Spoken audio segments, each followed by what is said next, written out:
Ah, gentle reader, let us delve into Ethan's tender recollection, a time when his heart beat with unbridled hope. Upon a golden eve, beneath the soft whispers of twilight, Ethan knelt before Olivia, his hands trembling yet steadfast as they held forth a modest band of gold. The air itself seemed to hold its breath, enraptured by the moment. "My dearest Olivia," he had spoken, his voice as sure as the stars above, "thou art the light of my days, the fire of my nights. Shall we, together, weave the tapestry of life with threads of love?" Olivia's eyes sparkled, her lips parting in a smile that promised eternity.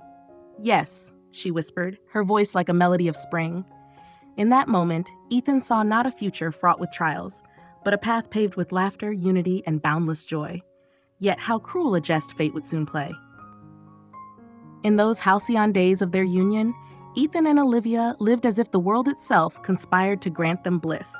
Their abode, though modest in its walls, was a castle in their eyes, adorned not with gilded splendor, but with the warmth of their love.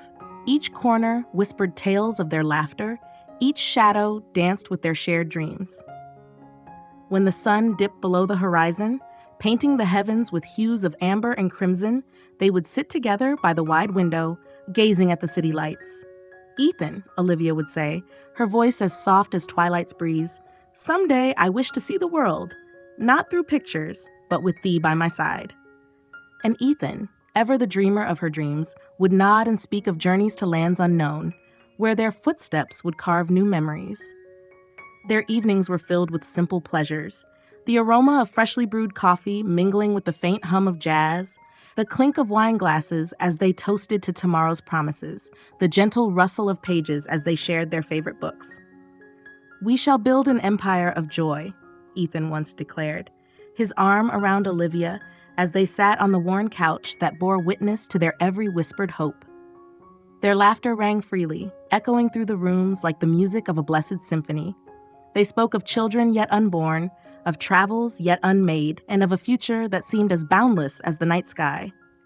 Little did they know, these golden hours were but the prologue to a tale that would test the very fabric of their love. For in those blissful moments, the seeds of discord lay hidden, waiting for their cruel season to arise. Amidst the laughter and dreams that wove their days together, there were faint ripples in the calm waters of their union, small enough to be dismissed, yet persistent enough to leave an uneasy whisper in Ethan's mind. Olivia, ever composed and independent, held a curious silence when it came to matters of coin. When bills arrived, Ethan would notice her hand retreat from the table, her gaze shifting toward some distant thought. "I'll handle this one," she would say with a smile, brushing away his inquiries with an air of nonchalance. "You've enough to worry about, my love." Her words were sweet, but there lingered a distance in their melody, a wall he could not quite see but felt nonetheless. She seldom spoke of her earnings, though Ethan knew her position was as prosperous as his own. Her purchases, elegant dresses, a polished purse of fine leather, were mentioned in passing, never explained. Yet Ethan, a man of trust and gentle heart, dismissed these moments as quirks of character. Why trouble the waters of love, he told himself, believing that every union must have its unspoken corners. But as the days stretched on, these signs grew not dimmer, but clearer, casting long shadows over the harmony he held so dear. One fateful afternoon, as sunlight streamed through their apartment's wide windows, Ethan stumbled upon a moment that would cast the first true shadow upon their union. Olivia, seated at their dining table, her posture as poised as ever, tapped briskly on her phone. Her expression betrayed no unease, but Ethan's gaze, by chance, fell upon her screen. There, in glowing digits, was a transfer of a substantial sum, a number far beyond what he had ever imagined. "Olivia," he began, his voice hesitant, as though treading upon fragile glass. "What's this?" She glanced up briefly, her expression calm but unreadable. "Oh, nothing to worry about," she replied lightly, slipping the phone into her purse with a deft motion. "It's just something I've taken care of." Her dismissal lingered in the air, like a chord unresolved. Ethan, though unsettled, chose silence. Yet in his heart, a quiet storm began to stir. For the first time, trust found itself shadowed by a whisper of doubt, as the faint prelude to discord wove its way into their lives. It was an unremarkable evening, the kind that slips unnoticed into memory, until fate chose to etch it with indelible lines. Ethan, searching for a misplaced charger in Olivia's desk, happened upon a bank statement folded neatly beneath a pile of papers. At first, his intention was innocent, a quick glance to ensure it wasn't something important he had overlooked, but his eyes froze as they fell upon the header, an account he had never known existed. The numbers leapt from the page, undeniable in their significance, a sum far beyond what they had ever discussed, tucked away in secrecy. His heart quickened, confusion and unease pooling in equal measure. Why had Olivia never mentioned this? Had she not always said their finances were a shared journey? As he sat there, the paper trembling in his hands, Olivia entered the room. Her gaze flicked to the statement, her calm exterior flickering for but a moment. "Ethan," she began, her voice measured yet cool, "it's nothing you need to concern yourself with." But in that moment, the room seemed colder, and the divide between them grew ever wider. Ethan sat in the living room that evening, the bank statement still clutched in his hand. The warm glow of the lamp seemed dimmer, as if the room itself sensed the tension brewing. Olivia, poised and elegant as ever, entered with a serene expression, her calmness a sharp contrast to the storm rising in Ethan's chest. "I found this," he began, his voice low but steady, holding the paper aloft. "Olivia, why didn't you tell me about this account?" She glanced at the document and then at him, her composure unbroken. "It's just my personal savings, Ethan," she replied lightly, as though her words carried no weight, nothing worth discussing. Ethan furrowed his brow, the calmness of her tone igniting something raw within him. "But we've always talked about sharing everything, our dreams, our struggles, our finances. Isn't that what marriage is?" Olivia let out a soft sigh, her gaze steady but firm. "Ethan," she said, her voice even but tinged with finality, "your money is ours. It's what supports this household, our life together. But my money? It's mine. That's how I was raised, and that's how I've always managed my life." For a moment, Ethan was stunned into silence, her words echoing in his mind. "But doesn't that mean we're not partners, Olivia? Doesn't that create a division between us?" She crossed her arms, her expression unwavering. "No, Ethan, it just means I'm being practical. A woman must have her independence, even in marriage. You wouldn't understand." The air between them thickened, the silence growing heavier. Ethan stared at her, searching for something, an explanation, a bridge, but found only the vast chasm her words had opened. Ethan sat in the quiet of their dimly lit living room, his thoughts a tempest against the stillness of the night. Olivia's words echoed in his mind, relentless in their clarity. "Your money is ours. My money is mine." A simple statement, yet one that unraveled everything he had believed about their union. Was this truly love? Was love not built upon trust, upon the promise of shared burdens and shared joys? He had always thought so. Had he been naive? Had he mistaken proximity for partnership, affection for unity? A hollow ache settled in his chest. He had loved Olivia with an open heart, never questioning where his earnings went, never hesitating to provide. And yet, she had drawn a line in the sand, one he had never seen before, one that divided them not just in finances, but in spirit. He ran a weary hand through his hair, staring at the ceiling as if searching for answers among its shadows. If marriage was not about sharing everything, then what was it? And for the first time since he had knelt before her with a ring in his trembling hands, Ethan wondered if he had chosen wrong. In the days that followed their conversation, Ethan found himself seeing Olivia in a different light.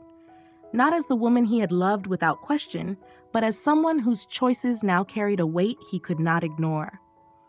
He began to notice the way she spent money, not recklessly, not extravagantly, but with a quiet deliberation that unsettled him. The designer handbags, the frequent online orders, the luxury salon appointments, things she had never once discussed with him, yet indulged in freely. Meanwhile, whenever he brought up saving for the future, she would wave it away with a laugh, saying, "Why worry so much? We have enough." But did they? Or rather, did he? Because now every purchase she made felt like a reminder of that invisible wall between them. Her money was hers alone. His money was for both of them. And with each realization, the seed of doubt within him began to grow. One evening, as they sat across from each other at the dinner table, Ethan gathered his thoughts and spoke carefully. "Olivia, he began, his voice measured. I think we should sit down and make a proper financial plan together. We both earn well, but if we want to build a secure future, buy a bigger home, start a family, we should have a clear understanding of our finances. Olivia, mid-bite, set her fork down with a quiet clink. She studied him for a moment before letting out a small sigh. Ethan, I appreciate your concern, but I don't think that's necessary. His brow furrowed. Why not? Isn't that what married couples do? She leaned back, arms crossing loosely. A woman must always have her own money, she said, her tone calm but resolute. Financial independence isn't about not trusting your husband, Ethan. It's about security, about never being in a position where I have to depend on anyone. Ethan felt a strange chill settle over him. But aren't we supposed to depend on each other? Olivia smiled, but there was a distance in her gaze. Dependence, Ethan, is a dangerous thing. And with that, the conversation was over, at least for her. But for Ethan, the unease only deepened. The divide between them grew wider with each passing day, an invisible chasm neither of them fully acknowledged, yet both felt in the quiet spaces between their words. One evening, Ethan decided to confront it head-on. Olivia, I don't understand. We both work, we both earn well. Why shouldn't we share financial responsibilities equally? Olivia, reclining on their couch, exhaled softly. Because, Ethan, that's not how it works. His brows furrowed. Not how what works? She met his gaze, her expression patient but firm. Marriage. A man provides for his family. That's how it has always been. A woman can contribute, but it should be her choice, not her obligation. Ethan's stomach tightened. That's not partnership, Olivia. That's dependency, but in reverse. She tilted her head slightly as though pitying his naivety. No, Ethan, that's balance. He let out a frustrated breath. So you believe my money belongs to both of us, but yours is yours alone? She shrugged. I work hard for what I earn. I shouldn't have to justify how I spend it. But you, as my husband, have a duty to provide. Ethan stared at her, feeling the walls of their love shift beneath him, foundations cracking. And what, Olivia, is your duty in this marriage? She hesitated, but only for a moment. To be your wife. And with that, Ethan understood. They had never been building a life together. He had simply been funding hers. One evening, as Ethan sat reviewing their expenses, he broached a subject that had long been on his mind. My parents are getting older, he said carefully. I'd like to start setting aside some money each month to support them. Nothing too burdensome, just enough to ensure they're comfortable. Across from him, Olivia let out a quiet sigh, setting down her phone. Ethan, I understand you want to help them, but that's your responsibility, not mine. He blinked, caught off guard. Ours, Olivia. They're my parents, yes, but you married into this family. Isn't that what marriage is? Taking care of each other's families? Her expression remained composed. Ethan, let's be realistic. I barely knew them before we married, and I have my own family to think about. My brother is still in school. I send him money when I can. I can't take on your family, too. Ethan frowned. I never said you had to take on anything. I just thought we'd support them together. She shook her head. That's your duty, Ethan, not mine. A strange, hollow feeling settled in his chest. He had always believed that love extended beyond just two people, that marriage wove families together. But Olivia's love, it seemed, had its boundaries, and his family did not fit within them. Ethan sat alone in the dim glow of their apartment, his thoughts an endless tide crashing against the shore of his heart. He had once believed that marriage was a sanctuary, a union where love and responsibility intertwined, where burdens were shared, not divided. But with each passing day, he felt less like a husband and more like a provider, expected to give, yet never to receive. Olivia's words lingered like an unshakable echo. Your duty, your responsibility, your burden. Never ours. Was this truly what he had pledged himself to? A life where love was measured in convenience, where marriage was a transaction rather than a partnership? He had fought so long to make this work, to believe that love could bridge any divide. But now, for the first time, an unbearable question took root in his mind. What if love was not enough? And worse, what if it had never been? The news came like a thunderclap on a cloudless day. Ethan sat in his boss's office, his fingers gripping the armrests of his chair as the words settled upon him like lead. We regret to inform you, restructuring, financial cutbacks. This is not a reflection of your performance. The words blurred together, meaningless in the wake of a single undeniable truth. He no longer had a job. By the time he walked out of the building, his body felt hollow, his mind spinning. 10 years of dedication, countless late nights, and now, nothing. How would he tell Olivia? Would she understand? Would she stand beside him, offer comfort, reassurance, a plan? He clutched his termination letter in trembling hands, staring down at the numbers, the severance package, the final paycheck. It's temporary, he told himself. I'll find something soon. But beneath the feeble hope, fear gnawed at him. He had always been the provider. Now, for the first time, he was the one in need. And something told him Olivia would not see him the same way ever again. Ethan sat across from Olivia that evening, his fingers tracing the rim of his untouched glass of water. The weight of the day pressed heavy on his shoulders, but more than the loss of his job, it was the fear of what came next that gnawed at him. He took a breath. She's my wife. She'll understand. Olivia, he began, his voice quieter than he intended. I lost my job today. She looked up from her phone, blinking once before setting it aside. What? They're downsizing. I was let go. For the first time in hours, he allowed himself to hope that she would reach across the table, take his hand, tell him, we'll get through this together. But Olivia only sighed. That's unfortunate, she said, leaning back against the chair. I suppose you'll start looking for something else right away? Ethan hesitated. Yes, of course, but things might be tight for a while. I was thinking maybe we could. She cut him off with a slight frown. Ethan, you're a man. You'll figure it out. He stared at her, stunned. That's all you have to say? She shrugged. I mean, what do you expect me to do? This is your problem. I can't carry you financially. That wouldn't be fair. The words struck him harder than any blow ever could. Fair. He had spent years providing, never questioning, never withholding. And now, in his one moment of need, she sat before him, untouched by his struggles, unwilling to extend even the smallest hand of support. Ethan looked at the woman he had vowed to share his life with, and for the first time, he saw her clearly. Ethan sat in the dimly lit apartment, his hands clasped together, his mind a storm of disbelief and quiet devastation. He had spent years believing that love was a shelter, that no matter what trials befell them, he and Olivia would stand together. But tonight, that illusion shattered. He replayed her words in his mind. You're a man, you'll figure it out. Cold, dismissive, as if his struggles were his alone, as if she had no stake in his burdens, no responsibility to help shoulder the weight. Had he been blind all along?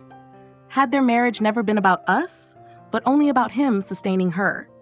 He had never hesitated to provide for her, never thought twice about sacrificing his own comfort for their future.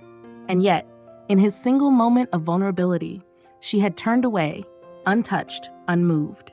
He glanced at Olivia, who now scrolled through her phone, unbothered, as if nothing of consequence had transpired between them. Something inside Ethan shifted. This was not the woman he had believed her to be. And perhaps, crueler still, she never had been. Ethan had always believed that love meant sacrifice, that a marriage was built upon the foundation of we, not I. But now, as he sat in the quiet of their apartment, watching Olivia move through life untouched by his struggles, he realized just how mistaken he had been. This was not a partnership. This was a transaction.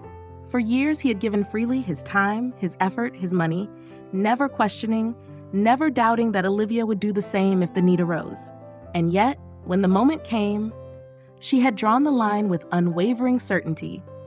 Your burdens are yours alone. He had spent so long trying to be a good husband, trying to provide, to build a future together. But now, for the first time, a bitter truth settled in his heart. He was not a husband in her eyes. He was merely a provider. Ethan sat across from Olivia, his hands resting on the table, fingers intertwined as if holding on to the last fragile thread of hope.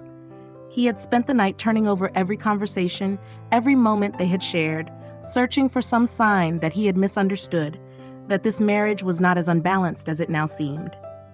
Olivia, he said, his voice steady but weary, I need to understand something. Do you see us as a team? As partners? She arched an eyebrow, setting down her coffee cup. Of course, Ethan, we're married. Then why does it feel like I'm in this alone? His voice cracked slightly, frustration bleeding into his words. I've given everything to this marriage, my time, my effort, my money, but the moment I need support, you step away. She sighed, exasperated. Ethan, you're overreacting. I never asked you to give me anything. You did that because you wanted to. His stomach twisted. But isn't that what marriage is? Giving without keeping score. She leaned back, arms crossed. Maybe for you, but I was raised to be independent. I won't change that. Ethan exhaled, feeling the last embers of hope flicker and die.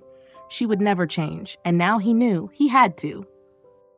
Ethan sat across from Nathan at their usual spot, a quiet corner of a coffee shop where years of friendship had unfolded over late-night talks and unspoken understanding. The steam from their drinks curled into the air, but Ethan barely noticed. His thoughts were elsewhere, trapped in the walls of a home that no longer felt like his. Nathan studied him for a moment before speaking. You look like hell. Ethan let out a hollow chuckle. Feels about right. For the first time, he admitted the truth aloud. The fights, the silence, the moment he realized Olivia would never stand beside him when the weight became too heavy. When he finished, he ran a tired hand over his face. Maybe I'm expecting too much. Maybe this is just how modern marriages work. Nathan shook his head, leaning forward. No, Ethan. A marriage isn't just about love, it's about partnership. If one person is always giving and the other is only taking, it's not a marriage. It's a contract. And contracts, my friend, don't last forever. Ethan exhaled slowly, staring down at his cup. You already know what you need to do, Nathan said gently. You're just afraid to admit it. And for the first time, Ethan realized his friend was right. His marriage was already over. He just had to find the courage to walk away. Ethan sat alone in the quiet of their apartment, staring at the faint reflection of himself in the window. The city lights flickered in the distance, but he felt no connection to the world beyond. He was trapped, not by walls, not by circumstance, but by a love that no longer felt like love at all. For so long, he had tried. He had reasoned. He had pleaded. He had hoped. He had believed that if he just explained himself, if he just showed Olivia how unfair their marriage had become, she would understand, that she would want to change. But she didn't, because Olivia did not see a problem. She had drawn her lines in the sand long ago. What was his was theirs, what was hers alone. And no matter how much he argued, no matter how much he ached, she would never step across that line. The realization settled in his chest like stone. He could fight for this marriage. He could keep trying, keep sacrificing, keep bending until there was nothing left of himself. Or he could finally accept the truth. He wasn't losing a partner. He was freeing himself from someone who had never truly been one. Ethan sat at the dining table, the same table where they had once shared dreams over candlelit dinners, where laughter had once filled the air like music. Now, only silence remained, thick and suffocating. Before him lay a blank sheet of paper, a pen trembling in his grip. He had spent nights wrestling with the decision, searching for an answer that would not come. But deep down he knew there was no saving what had never truly been whole. Taking a slow breath, he pressed the pen to the paper. Petition for divorce. The words stared back at him, stark and final. His hands were steady as he continued writing, but his heart felt heavier with every stroke. He was not angry, he was not bitter, he was simply done. When he finished, he sat back, exhaling shakily.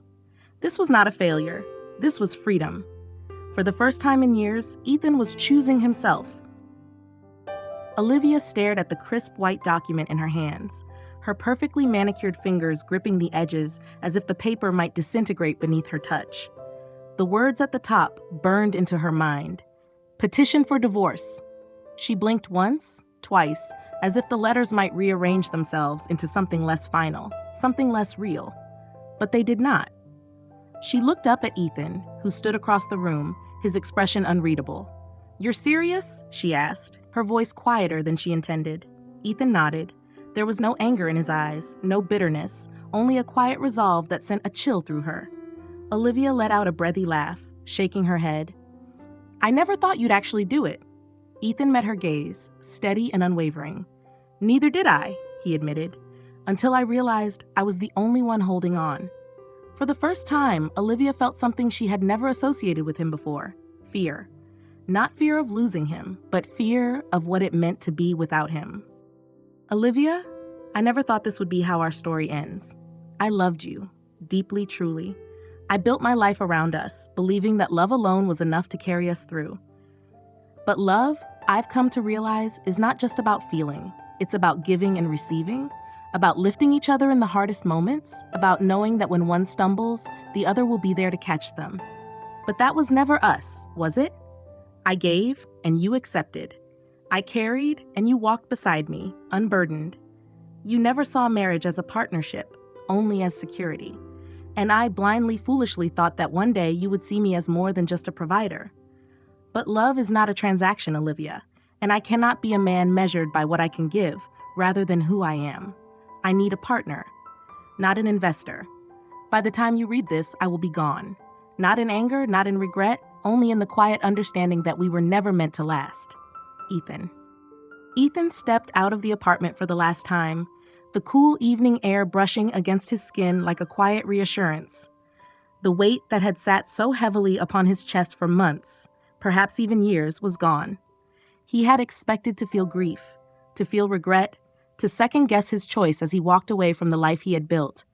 But instead, there was only lightness, as if he had been holding his breath for far too long and had finally exhaled. For so long, he had clung to an illusion. The idea that love alone could sustain a marriage, that if he gave enough, sacrificed enough, Olivia would one day meet him halfway.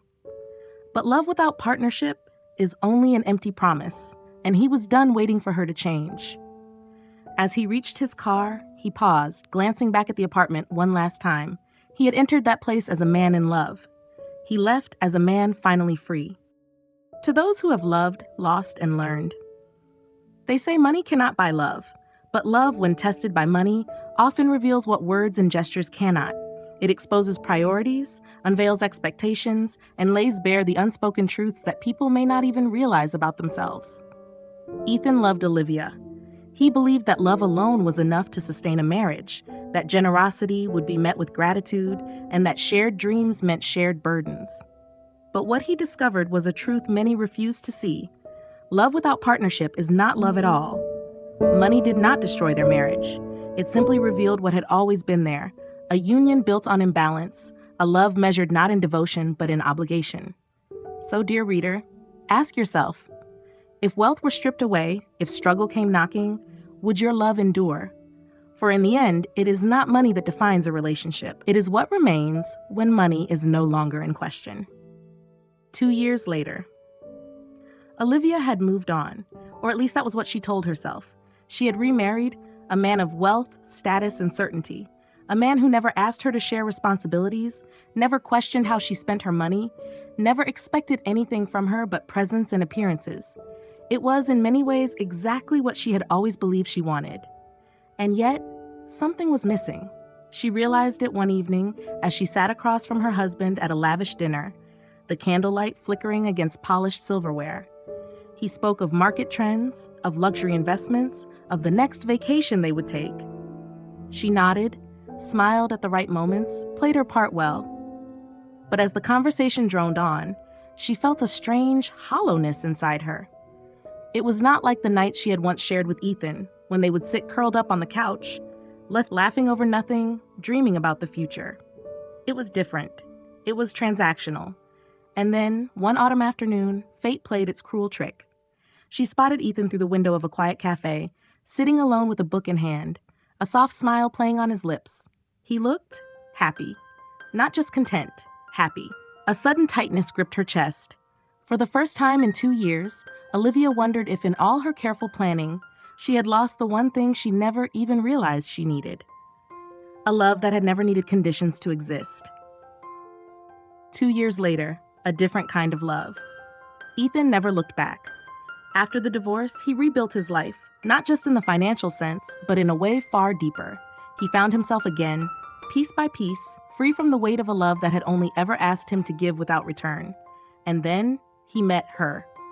Not in a grand cinematic moment, not through fate's dramatic design, but in the quiet simplicity of life.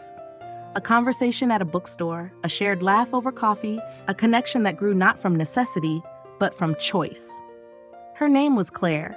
She was kind in a way that felt effortless, thoughtful in ways Olivia had never been. She did not see love as an arrangement, nor as a matter of roles and expectations. She saw it as partnership. When they talked about the future, it was their future.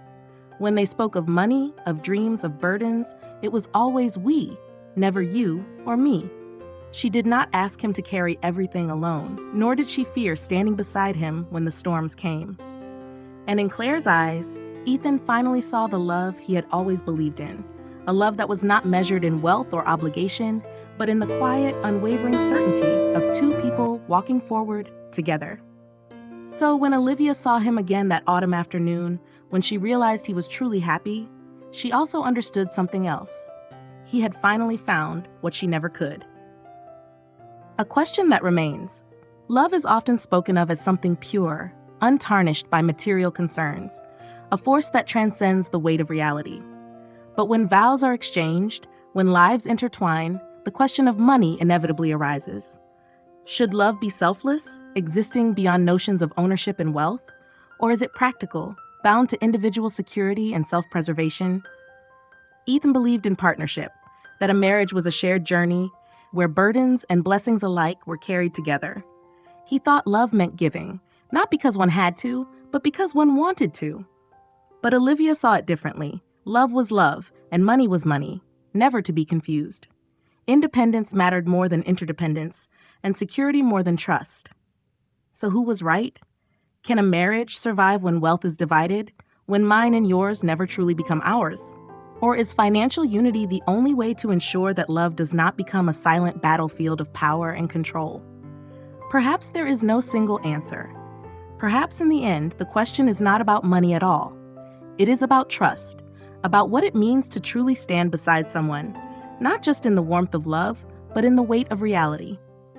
And so, dear reader, I ask you, would you share everything, or would you keep something just for yourself? If this story touched your heart, don't forget to subscribe to our channel for more inspiring tales of loyalty, love, and the incredible bonds between humans and animals. Join us as we share stories that remind us of what truly matters in life. Hit the subscribe button and turn on notifications so you never miss a moment.